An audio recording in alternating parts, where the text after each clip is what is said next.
How has your life changed since that amazing catch that you made? It's definitely something that I'm not exactly used to. The attention and everything else that just comes with it is something that I'm still trying to catch up to and get adjusted with. But you definitely can't say it's a bad thing. But at the same time, there's still a couple more games left to be played, and you gotta buckle down and tighten up. What was it like to actually have LeBron James, reach out and love what you did? That's just huge for me. That being my idol, one of my favorite athletes, just a guy who I've looked up to for a long time and just admire his game and, pretty much, everything about him. I'm happy that I met him and he's, who I thought he was going to be. I've always heard, you don't meet your idols because you don't want them to turn out to be what you didn't expect. And it was just great, to meet a good guy like that, not just a supreme athlete, but a person who was actually very humble and a very good person. Now, you went to dinner with him, right? Yeah. Now, I got to ask you this, Odell. Who picked up the tab? He ended up getting the tab. Well, he should. He's got a lot of money. He's got a couple of dollars in his pocket, to say the least. But, it was a great time. It was just, family-oriented setting and just chilling and relaxing and getting some good food and just conversating. Now, if I met somebody that I idolized, I almost would be tongue-tied. I mean, did you have anything to say to him, or did you feel comfortable?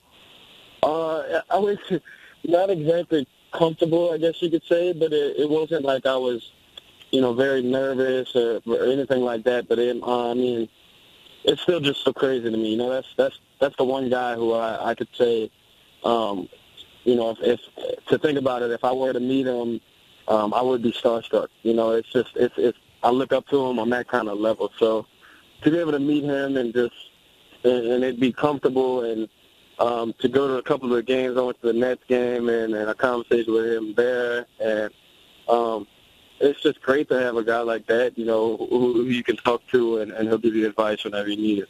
Now, did you at least fake reach for the check? Did you do something to at least show that you did intend to at least pay for a portion of it?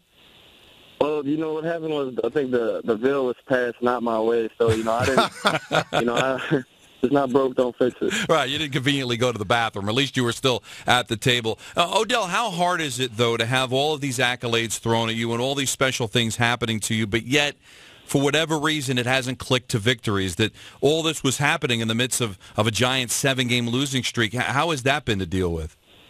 It's just tough being a competitor and a guy who loves the game so much, and just losing in general, no matter what it is. Not just your profession, your sport. You hate losing that, but just losing in general. And it was definitely tough to deal with. It's something that I'm definitely not used to, and I don't plan on getting used to.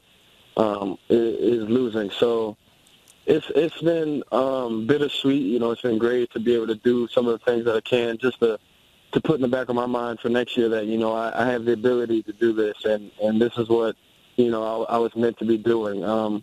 It's great in that way, but, at the same time, none of it really matters when you're losing the game. You still go home with that loss in the record or that taste in your mouth. And it's definitely it's a feeling that I definitely don't, enjoy or plan on enjoying. Now, when you were out with the injury, Odell, and you're watching the game up close and watching everybody practice up close, in your mind, did you feel you would be this successful, or did you think there was going to be some growing pains? To an extent, I definitely, no matter what I'm doing, I always see myself as succeeding and being successful. That's just the mentality of a competitor that you have to have. It's just something that it just has to be that way. And, sitting back and being heard and watching games and just trying to be patient and wait for your opportunity, it was very tough. But I had a feeling that I would be able to get in and get a couple things done. And, that's just been the case this year. And it's definitely been great. It's been a learning experience, but there's still so much for me to learn. And I'm just looking forward to finishing up this season and getting on track for next year. Were you concerned at all, Odell, that you were leaving a bad impression? Here you are, a first-round pick, and you get hurt right away. Was there any pressure within the organization to try to play through the injury, or was everybody understanding of what you were going through with the hamstring? I think it was pressure from every which way, not just the organization, but pressure I put on myself, expectations of others, whether it's inside or outside the organization. And, you being the first guy that they picked, they're all looking at you to see what you're doing. And it was just tough. It was one of those things that was tough because I physically couldn't do what I needed to be doing, and I wasn't comfortable. You're coming into a new environment, a new speed, a whole new level of game, and you're trying to go out there and you're not 100%. And this whole season has been it's had its ups and downs. I'm still battling and trying to make sure that I can get my body healthy and trying to maintain it to get through this season and be able to start to work on it and get it back to 100% or as close as possible for next season. I could definitely say that there was I definitely felt a lot of pressure to get back out there, and that could be part of the reason I put that on myself and part of the reason why I tried to jump back out there as early as possible. Odell, 60 yards flat-footed you threw the ball in the Giants' last game. I mean, inside, is there a part of you that wants to be a quarterback?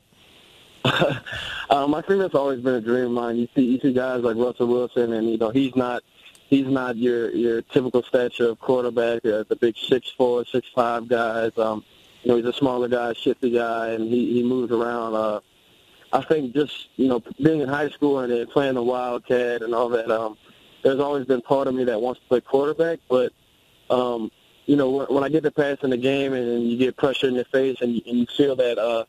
You can only feel somewhat of what a quarterback has to go through. Not taking away all the preparation and everything else they have to do to be successful, but just those parts of the game. And this, for a guy like Eli to step in and take hits to throw the ball deep downfield, it makes you respect it that much more when you get put in the position to play quarterback and you're sitting there in the same position to see what you're going to do. So it's definitely something that. Of course, as a receiver, you give the quarterbacks a hard time for, maybe not getting you the ball or whatever it may be. But you get put in that position, and I think it's easier for you to understand. What they face and what they go through on a daily basis.